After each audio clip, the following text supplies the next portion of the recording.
Mexico, are you ready to be bullish? Very bullish. Very bullish on PulseChain.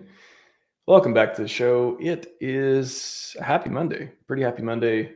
A pretty amazing time. Don't get the charts right now. It's fine. Or we might do a little bit of that. But yeah, welcome to the stream. I'm excited for this one.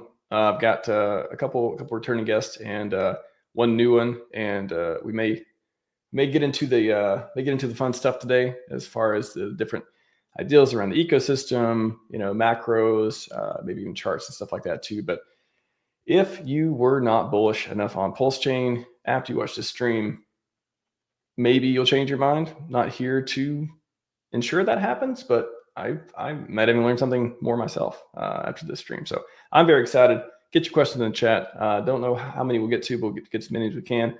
Go for about an hour, 15 minutes. We got a lot to get to, though. Without further ado, welcome back to the show, Zenith, Crypto Kong, and for the first time, Shill Gates. Welcome. Yo. Max, good to see you as always.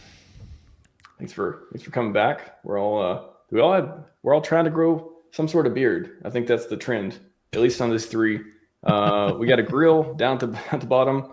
I got a little stubble coming in. Okay, there's some potential for one. Okay. I just got to make sure I don't look too homeless. And I discovered if I keep the mustache pretty short, we can prevent that pretty well. I did have to shave the mustache for 1 week, and immediately everybody on the stream was saying, yes, Brother Zenith coming in from putting up the barns with the Amish. It's like, oh my God. Never go full homeless. I've heard that before, I think, somewhere. Yeah, you have to have a little bit of a tinge of homelessness if you're in the crypto ecosystem, but you can't go full on. So that's true. Yeah. Gents, I keep hearing it's a red day on the X. But no, you're not bullish enough, man. What are you talking about? I'm going to turn the knob up. Which way am I going here? Whatever ways clockwise there. Well, speaking of that, before we get into it, Shill, do you want to maybe introduce yourself just briefly? I know you've been in the community for a few weeks. In the bear market, we'd say that's years, but now, we're bullish. It's everything's moving fast. Maybe you're just in time and for some fun stuff. But yeah, how'd you learn about the community? Sounds like you've been around for a while, and just briefly introduce yourself.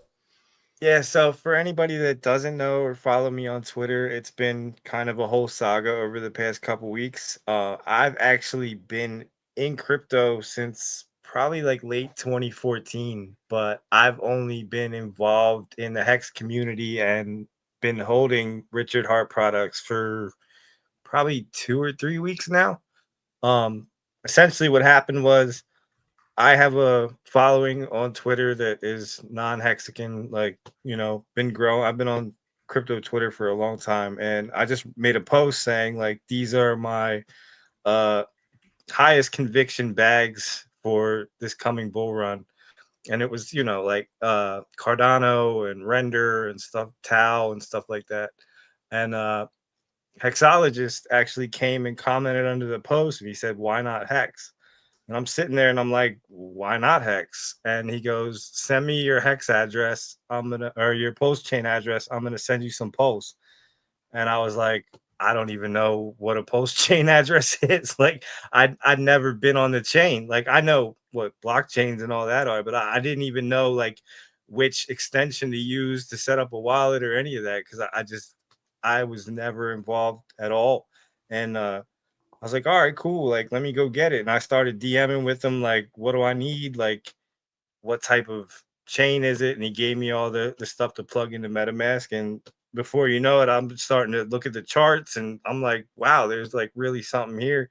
And I kind of just go down the rabbit hole. And then the part that I did leave out is once he commented and people saw that I was interacting positively back and forth with him, the whole Hexican swarm just came out of nowhere, and we're just being nothing but positive and supportive, and it was one of the coolest things I've ever experienced. So for me, what onboarded me first was just him doing the outreach, but then seeing the community, seeing what's being built, and seeing the potential and possibilities.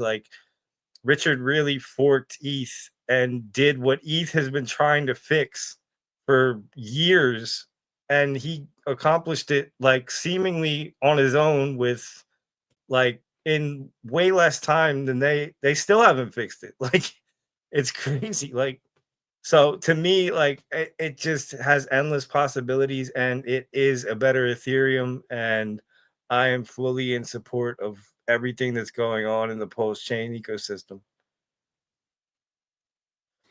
Yeah, that's you know, we need all the people we can get. We've got a large community. We got plenty of, you know, influencers and, you know, streamers, content creators. We can always use more, and I'm glad. It's always nice to see like people get on board that way. You kind of understand, especially, you know, maybe we got green candles going on. There's a lot of other factors. The whole sentiment of crypto seems to be more positive than it has been for a while. So that maybe it opens people's minds too. And yeah, that's really cool how like you got some pulse, and you know, you liked, you took a look around, liked what you saw apparently, and now you're here. So yeah, hopefully. Well, that's what I don't get, right? Like, look how easy it was to onboard me. Like, I'm an OG. I understand like this whole culture about as good as anybody.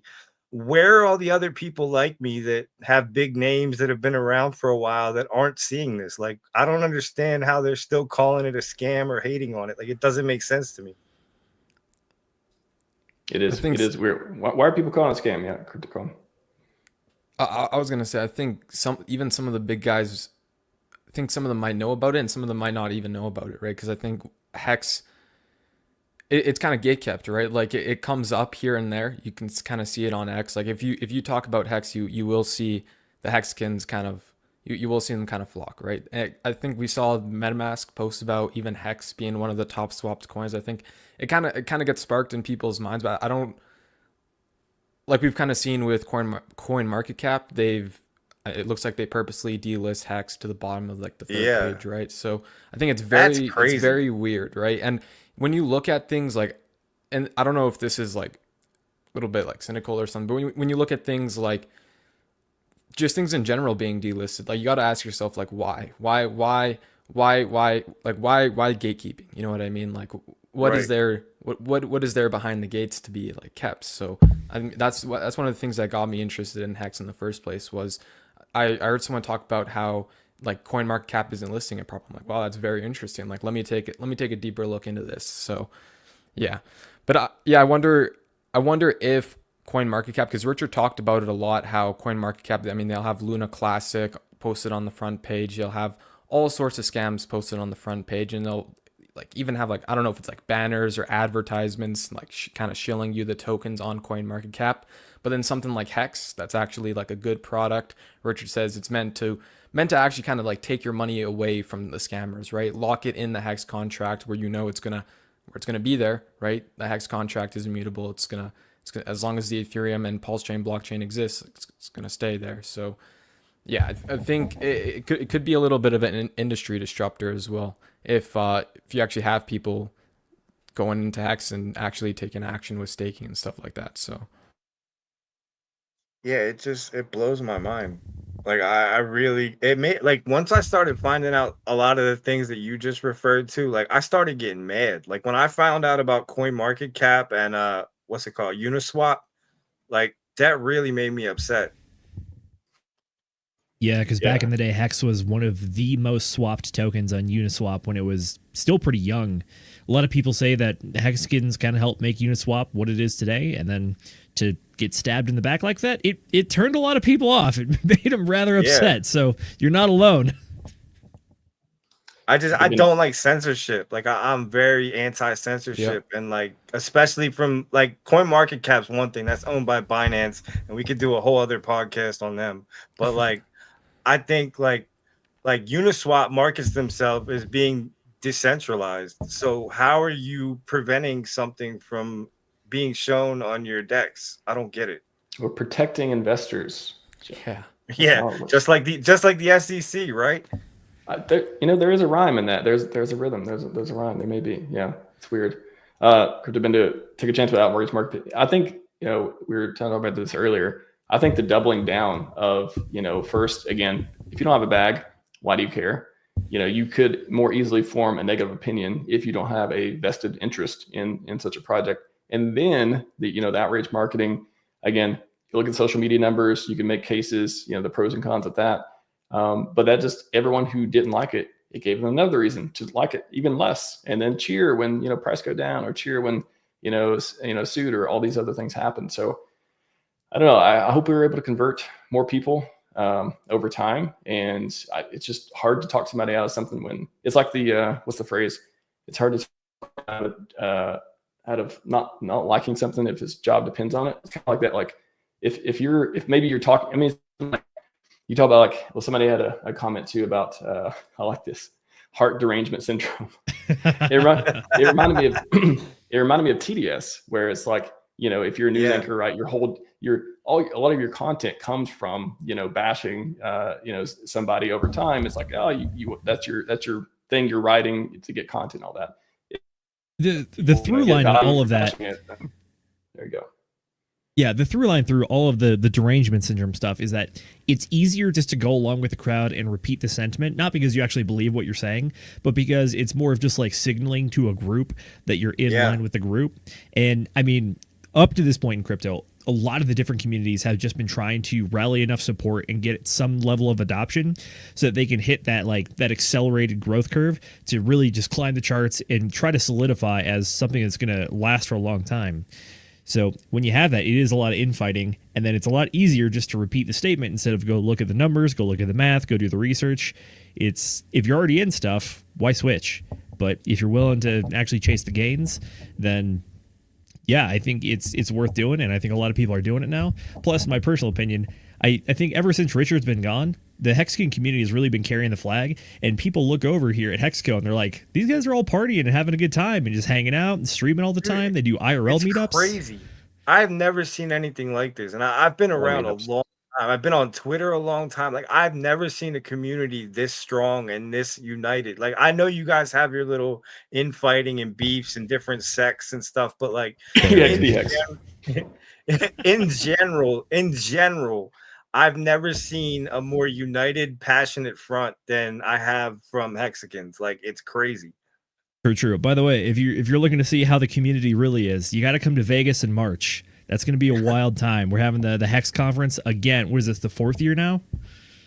Oh man! I mean, there's several different Hex conferences, but this is there's different. Yeah, I mean, as far as meetups, well, this is PulseChain tour. In my personal opinion, I think this is the Hex meetup of the year. If there's one to go to the one in Vegas in March. It's a good time.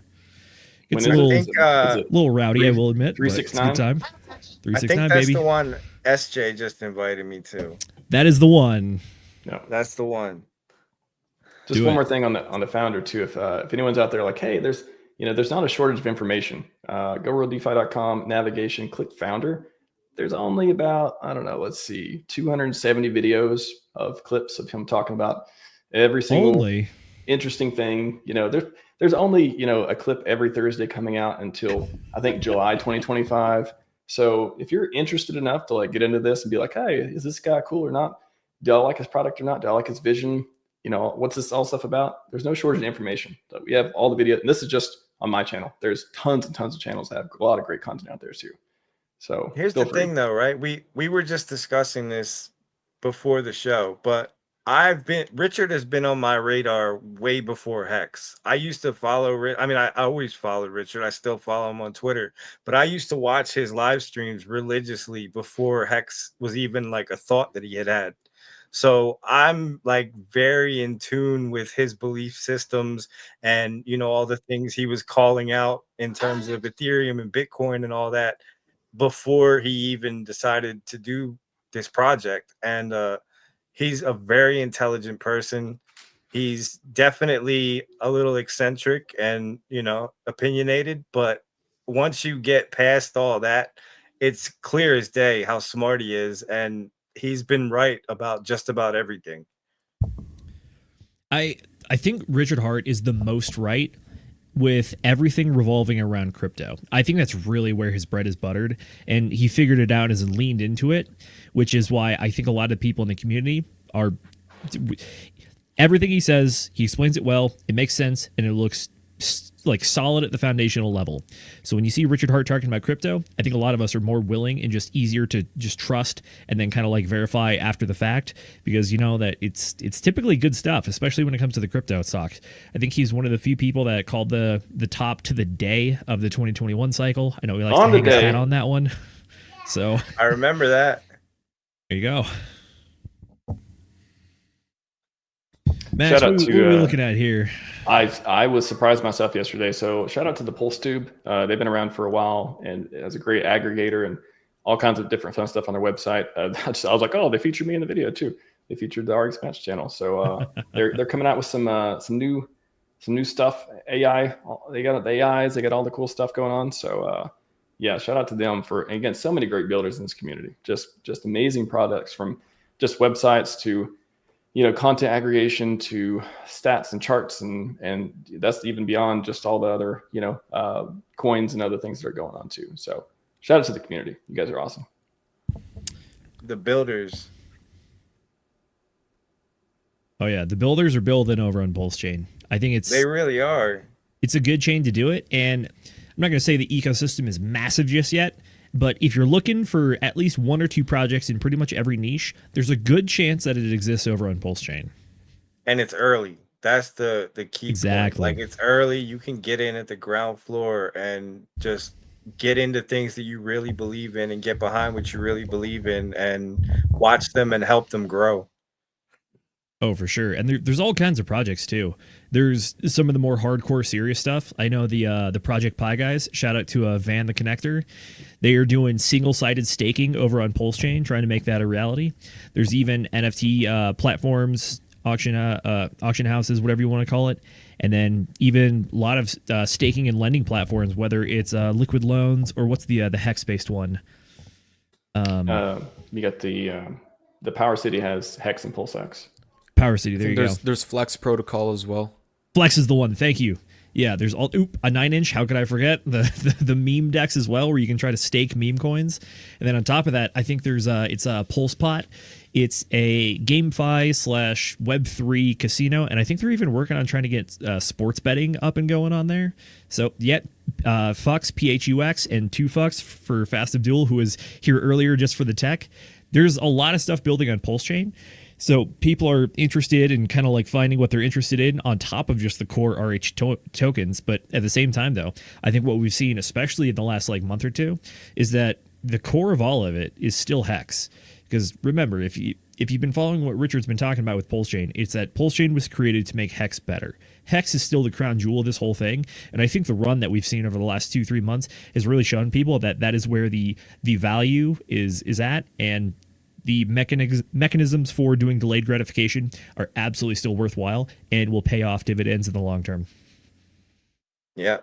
The way I look at it, like, I understand that I'm new, so correct me if I'm wrong, but I look at Hex as the Bitcoin of the Richard Hart universe. Not in terms of what it does, but just in terms of its place in the market. No, Hex is the better Bitcoin. Right. Yeah, that's what they say. Yeah, but I mean, in terms of like the dominance too, like it is the front runner. It's the OG, the original. Like, it's the one that kind of controls the rest of the market, and it's like the pinnacle. I agree. I think each of the coins is going to have its day in the sun. Some of them have run harder at times. Like right now, we're like what I'm talking about. Hex is running the hardest right now.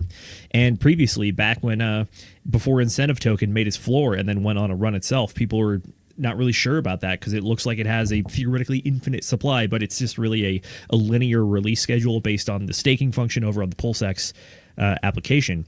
And then that one had a crazy run. We've seen PulseX doing some decent gains as well, and even PulseChain is still just chugging along at a good pace. Sometimes it'll outpace the other ones, sometimes not. It's this weird balance between all four of them. But yeah, at the same time though, I think Hex is it's shown its value. Yeah. Just want to bring up real quick too. I don't know if you all have seen the uptick or just the amount of inflows. Is this good? Is this every hour, multiple per hour coming in? And, you know, we got outflows and stuff too, but just the bridge activity. What have y'all been? Is this? I can't take this anything but positive. It just looks amazing. I just sorted on Arkham website, over 20K. You can see USDT. We got stablecoins coming in, DAI, wrapped ETH, got Hex coming in.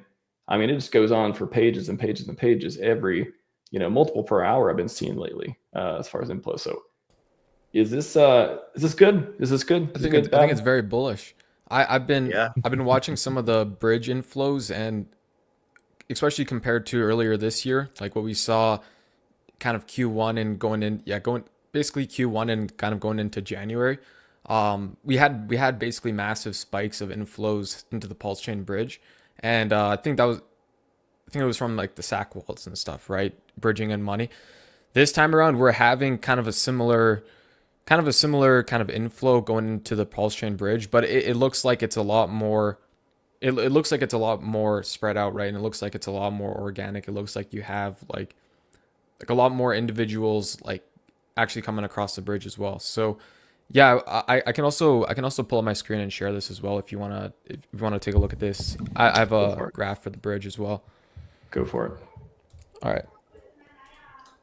Yeah, one of the things I've seen as well with the on-chain data is that especially in the last 3-4 months, there is a noticeable amount of money coming over the bridge in good-sized chunks too.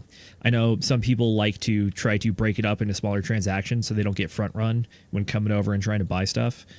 But yeah, overall, the amount of stable coins coming over, total volume locked, it's all taken a big uptick pretty much since September. Yeah, you guys, you can pretty much see the trend here start to pick up, and PulseChain is not even at SAC yet, right? And we haven't even seen, if you guys remember, kind of when we were having these inflows back in January, that's when we started to have PulseChain really push above SAC and start to make those massive moves, right? And we had this massive, it was like, I think it was it's about like $30 million here inflowed in one day. Yeah, $27 million in one day, right? And that I think that's where you had PulseChain basically top out close to or pretty much at 2x SAC there. Now you're seeing us like we're 80% of the SAC rate, and we haven't even seen any of these kind of like, I'll say like massive major inflows, right? So I guess you could imagine if we do see some of these massive, could be like the SAC wallet, could be any other type of like God whale coming into the eco, like you might see that price do multiples over the SAC rate, right? Even new all-time highs just based off of what we're seeing right now, right? Because the inflows looks like it doesn't really compare, and we're still having very good price performance, especially on Hex. So keep that in mind as well. Yeah, you can see outflows also picked up as well, but yeah, net, see, like we're still it looks like we're piling on new dollars, which is very good for PulseChain. So do you guys find Go ahead. Do you guys find that like due to some of the censorship and manipulation and stuff that it's hard to get good data? Because like the other day I was looking at CoinGecko and PulseChain was ranked top 5 TVL. And then I start going to other sites and it's not even in top 10. And it's like, what's going on? Yeah, I don't know. Go for it, please. I've had some experience even gathering some data from PulseChain itself. I think for some of these, especially some of these platforms, some of them do have kind of like automated data collection. They might, I don't know how intentional some of the censorship is on like all of the platforms, but I definitely think it definitely plays a role, because even the other day I was trying to onboard some new people into Hex, and they were like, why can't I see the market cap here?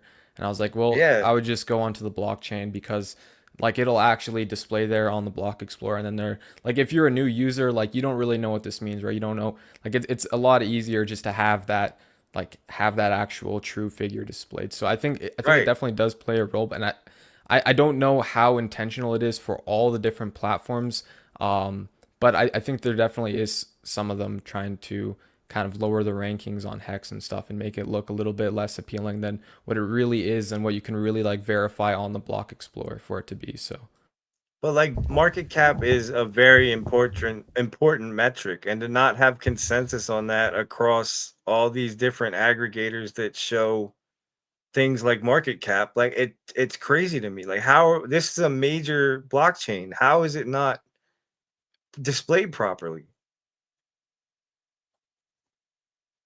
An excellent question, although a technical answer for this one could be that certain websites and certain metrics don't like the existence or the inclusion of the OA, or the origin address, which is that the OA is pretty much 90%, or it's 9 times the size of the circulating supply for certain things.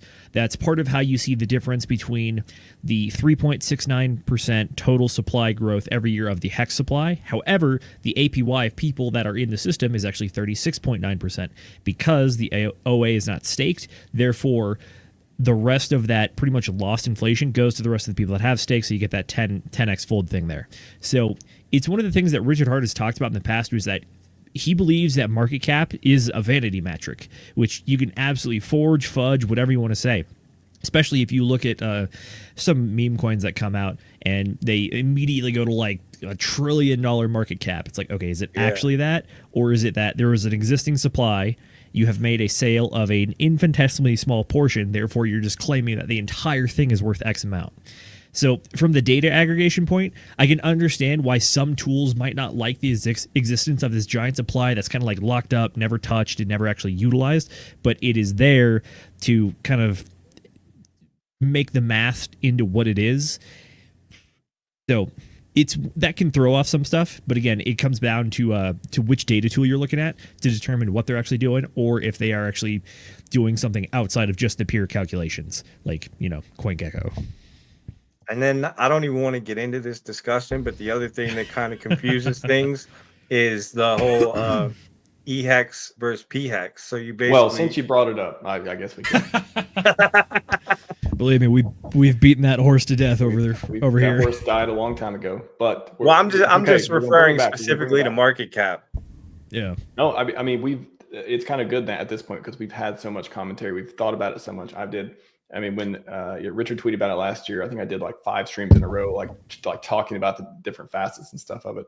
I don't know, like, I think I can make a compelling case either way. I know some people, they're like, hey, let's just get rid of E-hex and just focus on P-hex. I mean, again, a lot of it has to do with which bag you're holding, right? Like, you're naturally incentivized to be selfish, right? When you have a bunch of one coin, you don't want it to go down.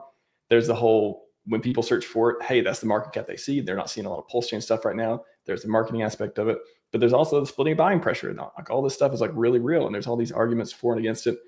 I see compelling arguments either way. I don't have a lot of control over it, so I don't pretend to have a lot of answers for it either. But I don't know. What are some good ways to think about it, Zenith? I think that we've seen a progression in logic when it comes to E-hex, P-hex, which is that initially we had the fork and launch of PulseChain. Therefore, everything that existed over on Ethereum got copied over. So if you own Liquid Hex, you got Liquid P-hex. If you own Staked Hex, you got P-hex stakes. So initially the mentality was kind of like a stock split. And then, I want to say it's back in like January or something. Maybe even March it was. But there was the I don't know what to call it, the great equalization, where we hit the parity event where E-hex and P-hex actually were worth 1-to-1. And that was kind of a big moment. It lasted very fleetingly because it was a big spike on the charts and went back down to a more regular ratio. But then after that, in March, we had Richard Hart coming out and posting his montage of he hopes that hex everywhere is valuable or expensive, but at the same time, he believes that the market is going to find that P-hex is the superior product simply due to the fact that there's lower gas fees and that the network it is supported by was built purposely to support hex. So at that point, I think there was the mindset change, and Richard Hart really planted the flag on that one, which is where you saw the shift in mentality and the shift in price. And since then, it's been seen that E-hex is more of a meme coin. It's entirely possible that the Ethereum Foundation might get their stuff together one day and figure out the whole gas fee thing so that any staked hex over on the Ethereum side of the chain can actually do the final calculations without costing you an arm and a leg and be profitable. But until that happens, as it stands right now, the mentality has shifted towards hex on PulseChain is the hex. The other one is the alternative. And if anything, it's closer to a meme coin. Now, that being said, it's not it showed that it clearly can move, because about a month ago, even 30 days ago, I want to say that the ratio of PHEX to EHEX was about 10-1. And if Max pulls up the Gold PulseChain website again, you'll see that the ratio is actually equalized closer to about 4.5 to 1 now. So if you're into ratio trading, stuff like that, there's absolute opportunity there. Yep, yeah. There you go, 4.92 right now. So the liquidity on EHEX is lower. If you're interested in low market cap coins and you like Hex and you want to trade some liquid Hex or something, it's actually not a terrible option. I personally would not advise it, but at the same time, it is a low liquidity coin with a community behind it, and it actually has an equivalent over on PulseChain. So if you don't want to pay Ethereum prices to trade EHEX, guess what? You can trade the PulseChain version of EHEX on PulseChain. So the other day I made a post about this, and I did not know the controversy that I was about to stir up in terms of the factions, because like the cool thing. Did you step in it? Oh, I stepped right in it. Oh, sorry, brother. Here's the thing, right? Like, you guys have all been in this for a while. So the cool thing kind of about me is you kind of can get to see what a new person's like viewpoint and experience is just being onboarded, even though like I'm a little more like savvy in terms of crypto than like your average retail person. But like all these questions that I have, like, well, why is there two? It's confusing. Like, it's split between two chains. Whatever. Like, this is probably how new onboarded people are thinking. And for me, I didn't realize it. For sure. Yeah, I didn't realize it was some big, like, you know, entrenched thing, but I did get some good responses from the Ethereum people. And one of the ones that made the most sense to me was they're getting better rewards because there's less people staked. That's true. Correct me if I'm wrong, or if you already know this stuff, but the way that the staking function does that calculation for your end stake actual event on the blockchain is that it has to calculate your payout for every day of your stake.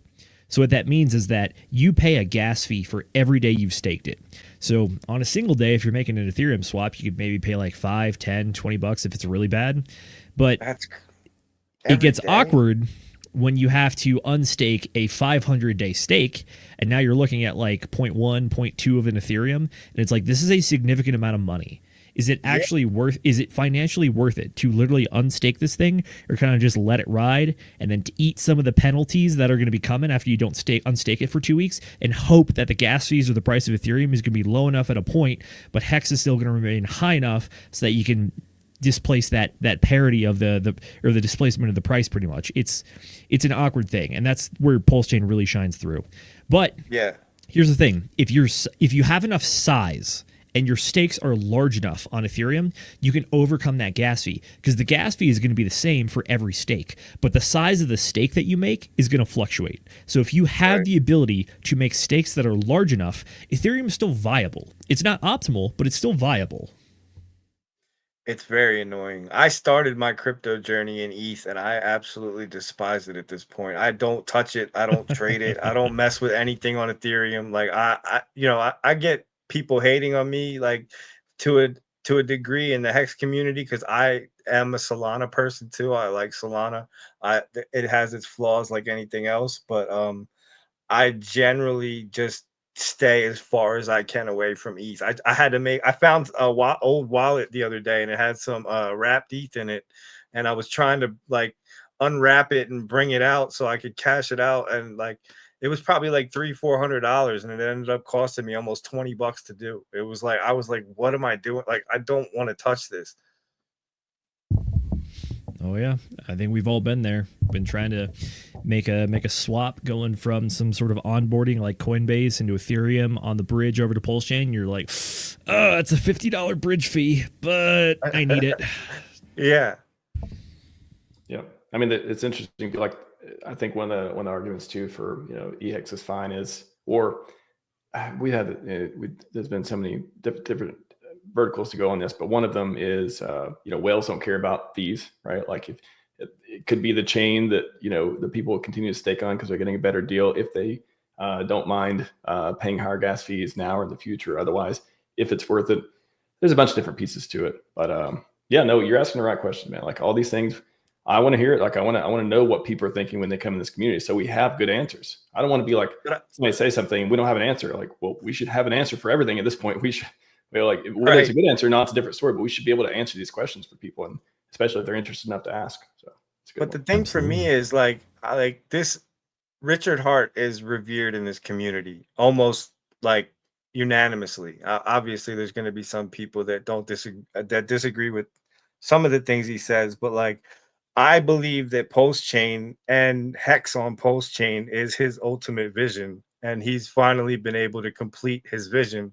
So the people that are still on Vitalik's chain are supporting Vitalik over Richard to some extent. I Vitalik get ain't there's bad. some I like Richard. Vitalik ain't bad, but I like Richard more. That's true. right. That's what I'm saying. Like, this is Richard's project. Like, Hex has nothing to do with Vitalik. So like, if you're going to be doing Hex, I would think you would do it on the chain of the guy that created it.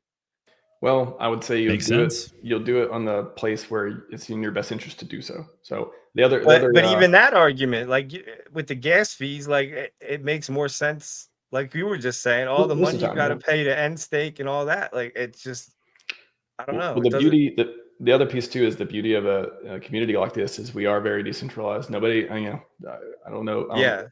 Nobody's paying me to make content. At least I'll say that. And I think, it's, the famous quote from Richard too, I don't work for you. We don't work for him.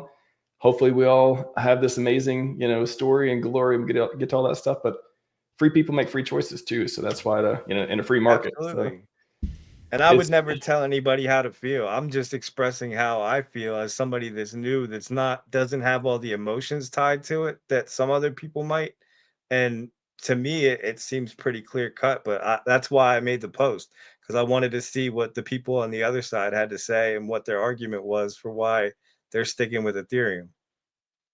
You can get this conversation going anytime. There's plenty of people that I don't want to listen. I don't want to talk about it ever again because I got so much hate that day. I was just like, I'm not even dealing with this shit. You did the outrage question? You did outrage questioning? But I didn't know it was an outrage question. I had no idea. Okay. Accidental outrage questioning. There is a lot of history with that question that the average person will not know until, like you did, you bring it up and then everyone and their mother has a very strong opinion either way. And it's like, oh gosh. Oh man. I mean, I think Hex on PulseChain is the place that, is going to be well taken care of. Gas fees is going to have, if there's ever upgrades, who knows if Ethereum's going to get them or not. It's the fork version, the next version, there's all these different mental models you can look at it with. But yeah, everyone's going to make their own choices, and a lot of people are betting on EHEX, especially when the ratio was like 10-1 the other day. I feel like it was just yesterday. It was like 8-1 or some massive ratio, which apparently the market decided wasn't. It should be higher, at least for now. We'll see what happens in the future. That's true. By the way, Mr. Shill, one of my own teammates in the chat here, Agent J of the Degen Roundtable, he is giving you some props here. Says, if you're not getting hate, you probably didn't ask something interesting. And it sounds like you asked something interesting. So there you go. Nice. Appreciate you. Kong, you were talking about this link as well. Was you going to riff on centralization a little bit? And shout out to Hexologist, by the way. Makes a lot of great content. Would you want to tell us some of this? He's the reason I'm here. That's awesome. Hexo does a lot of great stuff in the community. Yeah, I wanted to kind of touch back on like censorship with the market cap and kind of gatekeeping and kind of what's going on with even centralization, because I think coin market cap, I think the reason why their market caps are listed incorrectly is because, like Zenith was saying, they exclude the origin address, right? But you'll see things like Bitcoin, right, where you have Satoshi's coins, which have never moved, similarly to the OA address and Hex, but those coins are accounted for in the market cap of Bitcoin, right? It's a great point. So, and that's a million Bitcoin, right? And there's probably more Bitcoin that's never circulated, like never moved out of anyone's like origin wallet, let's say, but they still count it in the circulating supply, although it's not technically circulating supply, right? So these are things like, even when you look into kind of the censorship and you look into the gatekeeping, Richard's brought up good points about this as well, is like some of it's inconsistent, right? Like it's not even like they're not even being consistent. It's almost, it looks like it's being intentionally, like Hex looks like it's being intentionally shoved down, right? And then you also look at some of these other cryptocurrencies as well, because I think people, they have, some people, I don't think anyone on this panel or anything like that, but I know, especially onboarding people, they think, you know, Hex is super centralized. There's like the Origin wallet, they must own like so much of like the tokens, right? And I think there is like, I think there is daughter addresses and stuff like this. So,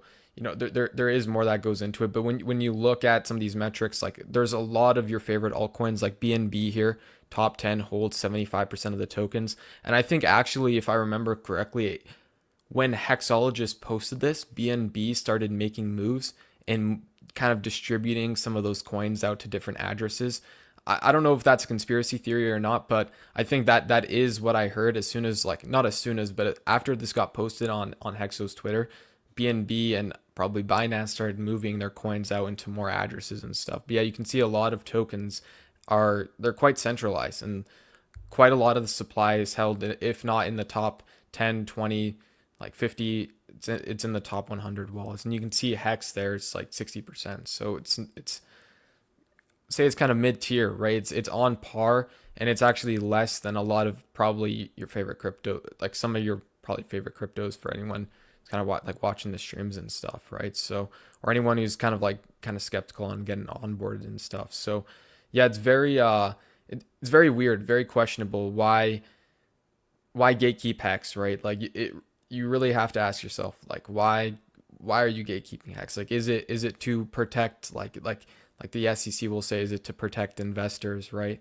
And then you'll also see Richard go on stream, and he'll talk about how, like, find the person who I scammed, right? You have the entire Hexkin community, and I think there are trolls a little bit who pop up and say, you know, like, you know, this was the worst thing that's ever happened to me. And I think maybe some of them are trolls, but I think majority of the people who are in this community, I don't think they consider themselves that they got scammed. I think everyone's very happy, and I think everyone's using the PulseChain. I think Richard did exactly what he said he was going to do, and I think he's still kind of building in the background, right? There's still, I think, the Richard Hart wallet, the museum. I think there's still more things down the road for Richard as well that he hasn't talked about in a while, but I think will kind of show. I think they will prevail here in the future. So we'll see.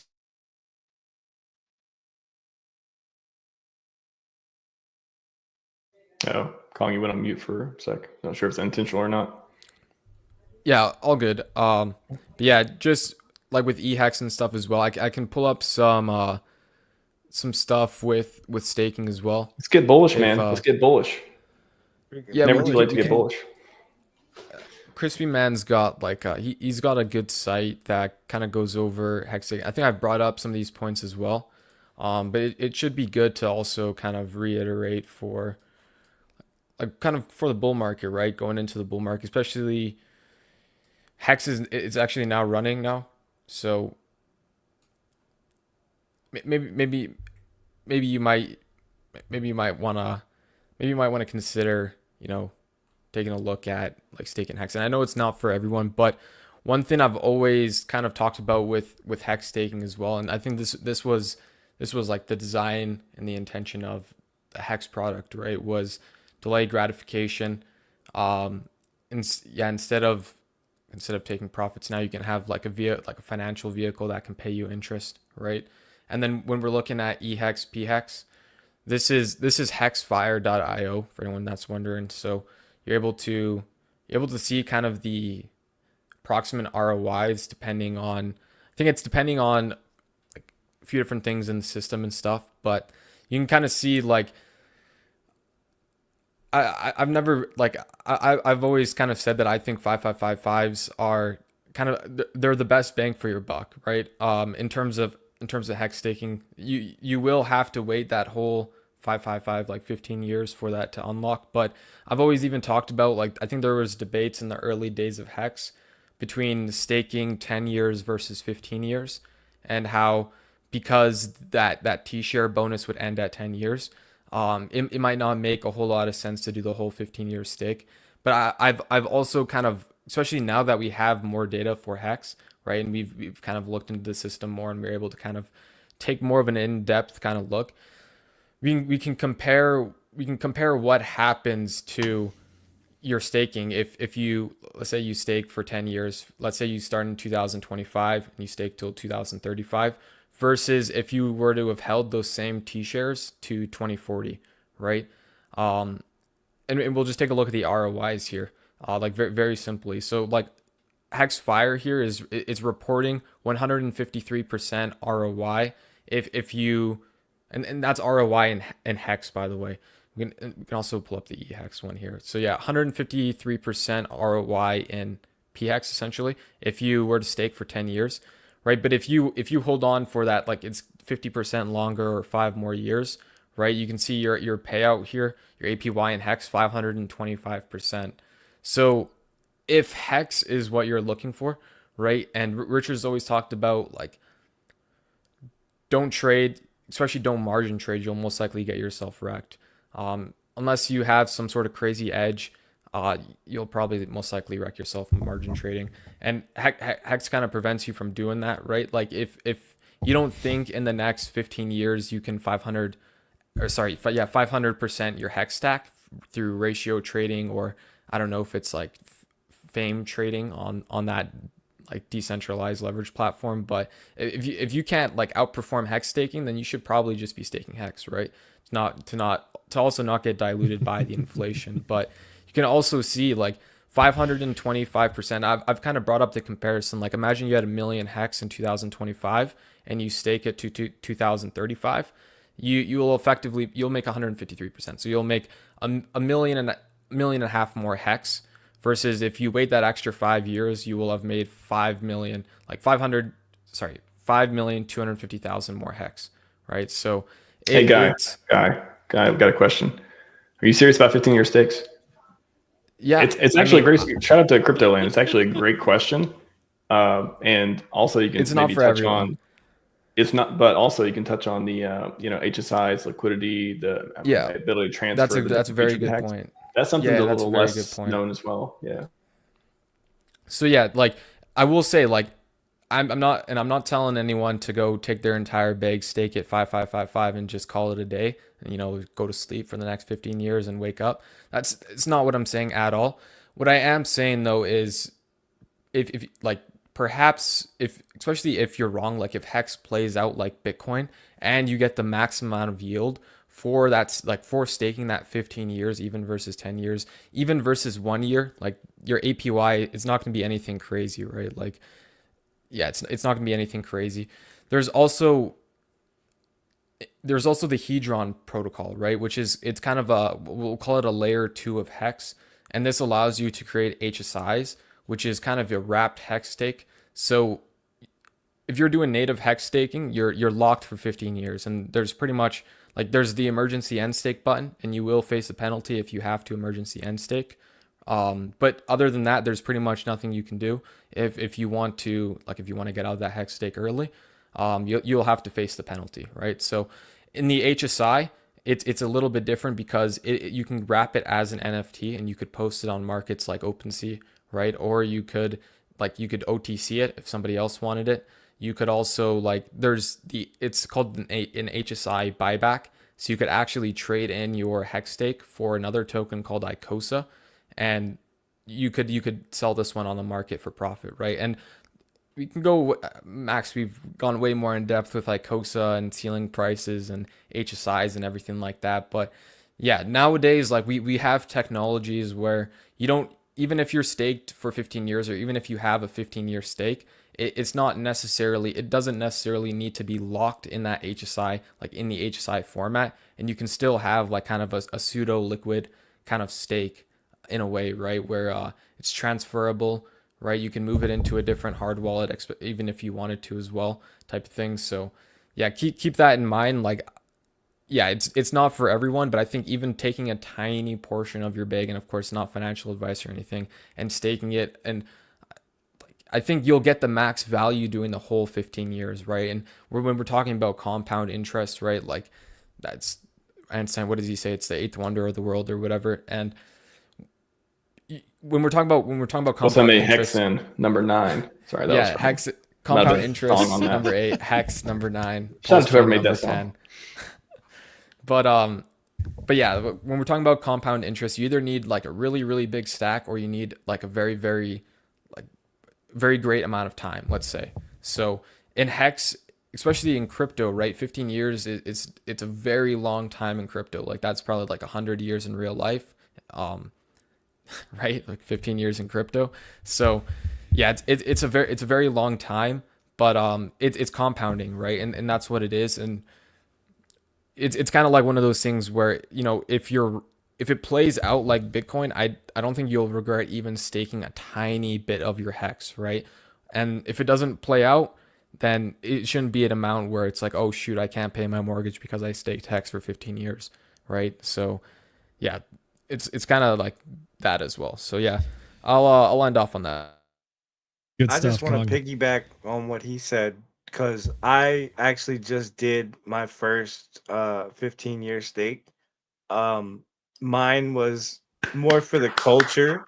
Here we go. Let's go. I did it. Like, here's the thing. This is why I wanted to say this, and I tweeted about this too. But like, after I did it, like, I had a feeling that I wasn't expecting, and the feeling was kind of like overwhelming in the sense that like I've just bonded myself to crypto for the next 15 years, and I'm locked in now. Like, so no matter what happens for the next 15 years, I'm immutably on the blockchain to the point where I have this stake that I can't change, and I need to be here in 15 years. And I also want to announce that tonight I am buying 2 15-year stakes for my buddy's kids for Christmas. And they're young, so by the time it matures, they'll be at an age where they'll be able to enjoy the money. Beautiful. May you have the Yep. maddest of gains. That's amazing. Wow. I mean, yeah. Did you do it around the stake day? We had the 555 stake day, or did you just be like, you know what, I really want to do this? Like around that. My stake was like when that was happening, and you know, it was the 5th birthday and all that, and so I kind of got wrapped up in that, and I was like, you know what, I got to do this for the culture, and I just did it. And like I said, I wasn't expecting to feel any type of way afterwards, and I did, and I wrote about it. Like, I don't remember exactly what I said because it was kind of in the moment, but it was like this really cool feeling. There you go. I mean, you already had skin in the game, but that's even more at that point. Hats off to you, man. That's fantastic. Thank you. Was it HSI or was it a native stake? Native. I didn't really know like the difference at the time. Like, I was still like super fresh. I still am fresh. Like, I'm still learning every day, but it's like I was, whoever was guiding me that told me where to do it, they had me do it natively. Well, take care of the wallet. I mean, that is, it's one of those things. It's like, Rich all explained it too. You better keep your prompt, better, how do you say it? Keep, man, what is the phrase? I don't know why I'm forgetting this. Go the UFC route and say, protect yourself at all times. No, it was you better not lie to yourself. You better do what the truth engine, right? Like, talk about you better do what you said you're going to do, type of thing. When you stake it for that long, and it's a native stake, especially, like, again, take care of the wallet, and it is in there. It's not transferable, and again, hopefully, Hex goes way to the moon, and we have that community even 15, 30, 45 years from now, 55 years, you might say. I'm old school. I bury my seed phrases. Oh, I like that. Way to do it. Wow. 55 Hex. I mean, speaking of that, before we move on to more bullish things too, Zenith 55 years from now, and then we're probably gonna be doing live streams. But I don't know. Maybe we are. Maybe I don't know. Definitely be over 80 at that point. Do you think I might even be able to afford a camera? One day you keep saving money. Might come sooner than you think. Yeah, I mean, we're talking needs that hex stake to end, and you can get a webcam. Yeah, there we go. Well, hopefully, if it ends, I don't know what amount it was, but hopefully, if it ends, you can buy, a webcam factory or one of those. Hopefully, it goes that hard. Do you think what kind of, I mean, this may be philosophical too, but what is the potential for Hexco? Like, do you think in, of course, 5, 10, 15 years, easy to say, okay, people are suing me staking Hex and doing stuff, more likely than not, right? Like, we all believe in the ethos and hopefully, again, if things keep growing and all that stuff goes well, 50 years from now, is Hex going to, what's the legacy going to be? Oh gosh. Or people still be using it? Will it be like the 10th fork on this Mars chain? I don't know. I need to look up the name for it, but there's like a theorized rule or law, which is that the longer anything exists, the greater the probability that it will continue to exist in the future. So in my personal opinion, the second we have the first Quattro Cinco Hex stake actually unstaked, I think it guarantees another 5555 days minimum. Because at that point, it's the literal proof of concept. It's you did it once, let's do it twice. There's a good chunk of volume locked in here, and there's probably a lot of other people that locked up after that. So it's having total value locked is a very real thing. And when you can start actually paying out and getting that flywheel for a decent turn, thank you, the Lendy effect. It's once we have these certain things, these indicators, these milestones that tell you that you've reached a certain amount of mass adoption or acceptance or utility, it's only going to self-perpetuate. So the Lindy effect, by the way, is an excellent, it's like a logarithmic curve showing over time how adoption of certain cryptocurrencies, they hit these milestones of like increased security, increased liquidity, accepted as a commodity of exchange, accepted as a store of value. All these things, they start to get further and further out where it only builds more and more confidence, and every step you take, it only builds more and more confidence on top of that. Wow. This right here does build confidence, though. Is this your crypto founder? I like mine to be strong, in good shape. I don't know what. Hopefully, he's been doing a few of these lately. 6 plates. What is that? 315. What did he say? He quote tweeted it and said, I think it was like 315. That sounds about right. I'll go with that. Yeah. Wow. Yeah, 35, 25, 15. Yeah, 315 for 12. I like it. Just need the longevity research. Maybe you'll be doing it. We'll all be doing it when we're 150, including Richard. That's Richard. Boy, yeah, I think it's amazing. It'll see, people talk about generational wealth and all these things and these projects. And you see Bitcoin's been around, what was it, 10, 12? 2008. So like 15, 16, 17 years. And the product's made to last. And if, if there's in the future, there's some new tech and it needs to be, forked into a new thing, and new code can always be written in the future too. So if the premise of this thing does me good and it's a healthy system and I keep my money there and it grows, why would it go away? Like, why wouldn't it? It could evolve, but why would it go away? It's a case to be made. Fairly true. One thing to keep in mind, though, is that Hex, PulseChain, these things were released as finished products. So theoretically, there are no more updates, especially that's one of the arguments that they're making before the SEC as of right now. So there is no expectation of further updates. It's possible, but there's no expectation of further updates as it stands right now. So you got to ask yourself, is it a good product? I personally happen to think yes. You remind me of really the 10,000X song. If anyone hasn't seen that song, what does it say? It launches complete. Oh man, I can't play audio on this brother, but it's such a good. I'll link it in the chat. It's hilarious though. But he talks about Hex launches complete, and there's a lot of other funny lines in it too. But Chill Gates. I was gonna say I've used a lot of different blockchains in my time, like in crypto, and it ranks right up there in the top in terms of speed, efficiency, cost, all that. So I don't want to say it's perfect, but it's about as close as you can get. So I don't even really see how much more like updates it would need. Who knows? I mean, as it stands right now, everything's working and working very well. And really haven't been any holes in the ship, so to speak. There's no leaks as of right now. Everything that you're seeing is just pure price action going on, Everything's working as intended. The network is functioning flawlessly, I might add.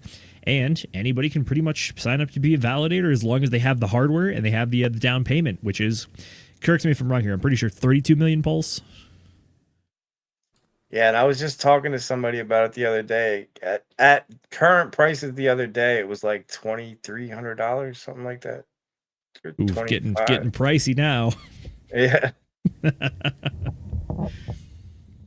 Yeah, there's also, I think it's what is it, thevalidatorstore.com or something. There are hexagons out here that literally have entire stores to sell people validators and get validators online and going. And there's even people in the community that have done partialized validators virtually through NFTs, which is that if you pretty much sign up for a queue, and once you get enough people to commit funds, it creates a new validator on someone else's existing hardware, and they pay you an NFT as like, this is your ownership of this validator, and they'll feed you rewards regularly just for holding the NFT. It's kind of wild stuff. Is it I think that's Degen Protocol. I'm pretty sure that's Black Sheep's project that does that one. Can anyone know something SEC case? Bullish SEC commentary. Quick bullish SEC commentary. Anything good? Oh, we going to the moon. As soon Max, as it's done, the boat's anchors comes off. Now I'm listening to 10,000 X song. Now I got that tune in my head. I was just gonna say, I think Gary's wrecked. Yeah, Gary's wrecked. I have no idea, super but wrecked. I think he's wrecked. Yeah.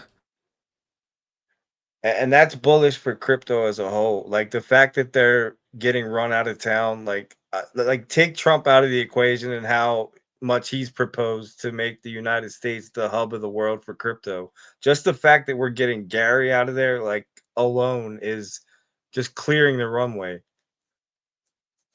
Oh yeah. Unfortunately, unfortunately, the Hexagon community is all too familiar with who Gary Gensler is and what his stance on crypto is, and especially the organization that he's been running up to this point. But we had I don't know if you were paying attention to the legal saga going on, but we had the hearing back in October, and it went very well, in my personal opinion. Right now, we're waiting to see if the motion to dismiss is going to be granted. I think there is a very good probability. Although when it comes to motions to dismiss, they typically have about a 10% acceptance rate or granted rate, which is that 10% of the time they actually dismiss it. But in this case, I think we're actually closer to at least a coin toss, if not better, just because the judge that's overseeing the case as it's right now is someone who's very familiar with crypto. And at a glance, the hearing that we had in New York City on the 31st shows that the judge was really looking into what is the SEC jurisdiction over this kind of thing, considering that she was asking questions like, where does the blockchain live? Where are these wallets hosted? What is the geographic location of these things? And do you, SEC, have jurisdiction over them?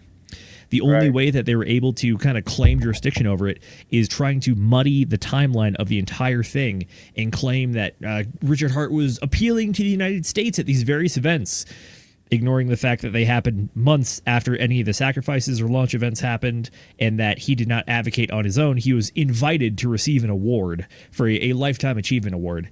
It's when you mix up the timeline like that so poorly, that when you're actually arguing over the facts in the hearing before any sort of bench trial or anything, that kind of stuff shows that the case at hand is very weak.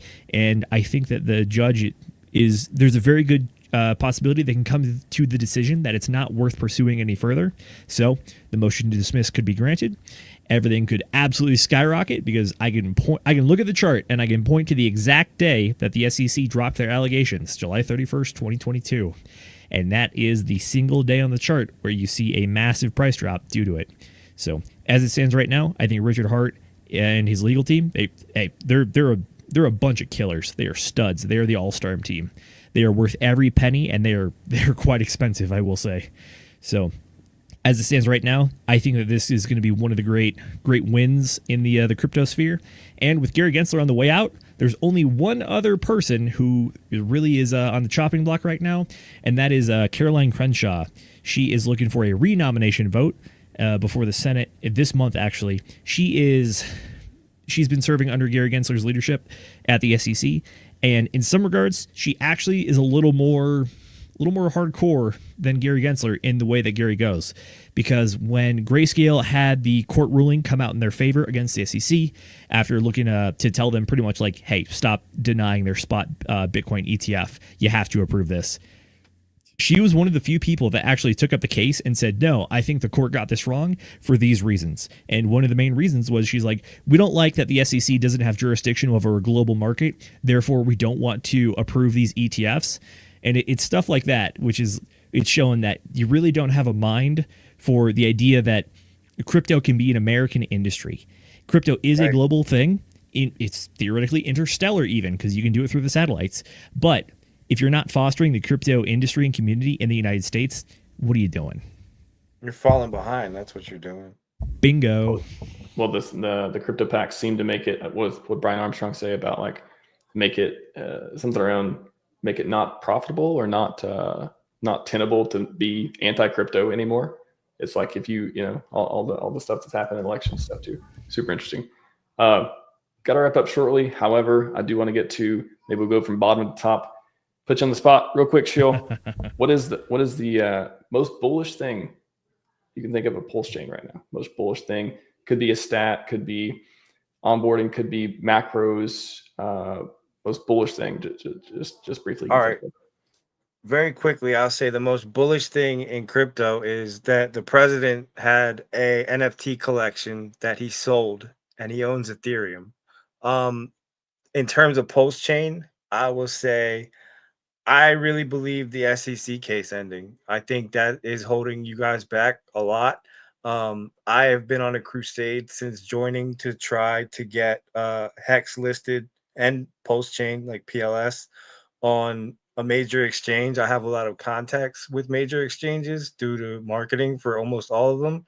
And the biggest hurdle is getting through legal because they don't want to touch it with a 10-foot pole right now because of the SEC. Everybody's scared of them. So I think once that ends, we just saw what happened to XRP with their case ending. Their chart looks absolutely insane. If you go pull it up, I don't have it in front of me right now, but like that is very possible that that is what happens to X or Hex if this case ends favorably. So to me, that's the most bullish thing on the horizon. And like my boy Zenith just said, it seems like it's going to go in Richard's favor. It feels like the pendulum has absolutely shifted. For the last 4 years, it seems that all the governmental agencies have had crypto in their crosshairs, and it has been nothing but winning, and things are moving in the crypto direction. If you can zoom out, go back to that XRP chart and go to the all-time max. Look at that. Look at that. So all the way on the left, that's 2017. That was the all-time high generationally. And it just went up and almost kissed it just because of the SEC thing being lifted. That's right. XRP was actually the first legal win that we had in the crypto space when they went to court. And as part of the court proceeding, they said XRP, not a security. Yep. So that to me is the most bullish thing on the horizon. Obviously, there's a whole lot more going on. The ecosystem's growing every day. There's people building cool stuff. But I think that is the thumb that's pushing down on everything that once that's released, it can really soar. Thumb, two arms, a light touch. Hopefully not for too much longer. Colin, the spot is yours next. You got some? We'll pull this up. Yeah, I think for me right now, I'm watching this. This to me is the most bullish thing on PulseChain, and it keeps growing, and like the liquidity keeps growing and growing. Right? I think there's a few different charts on PulseX. I don't know if we have enough time to pull them up, but liquidity is making new all-time highs, and price hasn't even really begun to really take off yet. So I'm waiting for this to hit the $1 billion marker, and I think that's gonna be huge for PulseChain, right? But I think even on your stream, RHMax, we've been taking a look at this, and it's been slowly, steady, kind of climbing up, treading up. So it's awesome to see. I like that. Yeah, what do they say? After $1 billion, according to math, it's $1 trillion. I mean, if you times about 100. Yeah, I think that's how. Yeah. So you can check quick math. Quick Zenith. maths. Zenith. Most, I know I'm the legal and government guy, which I think, by the way, we're winning in both of those regards, absolutely. But for me personally, I really like the fact that over the last few months, Hex is the thing that's leading the charge. The oldest product in the Richard Hart portfolio is the one that is showing the most life and the most strength, and the one that people are the most interested in. I think the fundamentals are still very true, very valuable, and worthwhile to uphold and build around, because that's what I see PulseChain as. It's built around Hex. PulseChain was built to make Hex better, and it's absolutely done that, especially when it comes to the staking function. And by the way, shout out to Crypto Kool-Aid, who is the one that really hammered this lesson into my head, which is that if you're not taking part in the staking function of Hex, if you're not embracing the T-shares, you're missing the use case for it. I'm not saying it's wrong to hold liquid Hex. By no means am I saying that's an incorrect to do at any time. But part of the strategy overall needs to have some sort of staking as part of it so that you can take advantage of compounding growth and delayed gratification, because that's really everything here is built on, those two principles. You forgot about DeFi. I forgot about DeFi. That's the third pillar. It's okay. It's easy to forget sometimes. That's true. We look at the green candles. We're like DeFi and price performance. I like that. That's true. This is for Mr. Gates here, but one of the things is that I think the Hexagon community is actually more well-versed in DeFi than the average crypto person who might just buy something on Coinbase or Kraken and just hold it and sell it through there, which is that you got to go learn how to use Uniswap back in the day. And then now, when I'm even looking into other side projects, like I'm trying to mess with the Phantom ecosystem, I'm looking over there and I'm looking around and it's like, wait a minute, this is just a bunch of hexagons. What's going on over here? Very nice. That's cool. All right, from top to bottom again, we'll hand it back to Zenith. Zenith, where can people find out more about you, your stuff? What do you want to take us out on? Max, thanks for having me. Pleasure as always. Folks, you can find me over on Twitter and Instagram at ZenithDI. Today it stands for Degenerate Interests. That's what it is. ZenithDI on Twitter and Instagram. Distinguished Investor. We've talked about this. Okay. Distinguished Investor. That's what it is. Yeah, over here I like on the Max channel. Yeah, so you can catch me over on the regular show that I do on the DGen Roundtable. We have a show every Sunday, Wednesday, and Friday. This upcoming Wednesday, we are going to be interviewing Crypto Gaffix, without an R, not graphics, Gaffix. Very excited to have him on. And then this Friday, we're running a book club. I'm hosting, actually, and we're covering Outwitting the Devil by Napoleon Hill. And then after that, catch us on Sunday for the flagship show. We're going to cover markets, news, and all the crazy stuff that happened. This last week, we talked about the fiasco of the Hawk Tuah meme coin, and then I broke down the legal analysis for what are the potential charges that she might be facing in the future. But other than that, yeah, 8 p.m. Eastern time, every show we do over at the DGen Roundtable. Max, thanks for having me, brother. And gentlemen, this has been a blast. Glad to meet you boys, and hopefully we'll stream more together soon. It's been a great show. Yeah, glad to meet you, Zen. Great show, guys. Yeah.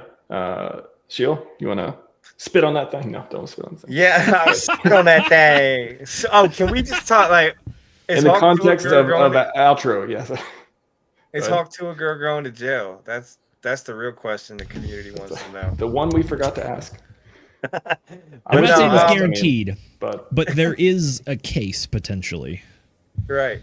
All right. So I'm hoping it was just a big misunderstanding, and she's. I don't have no opinion about this, but. Well, I had a post about it the other day, and I'm gonna kind of censor myself because I don't know what type of show this is, but I basically said like the girl that spits on things, rug. Who would have seen that coming? Like, yep.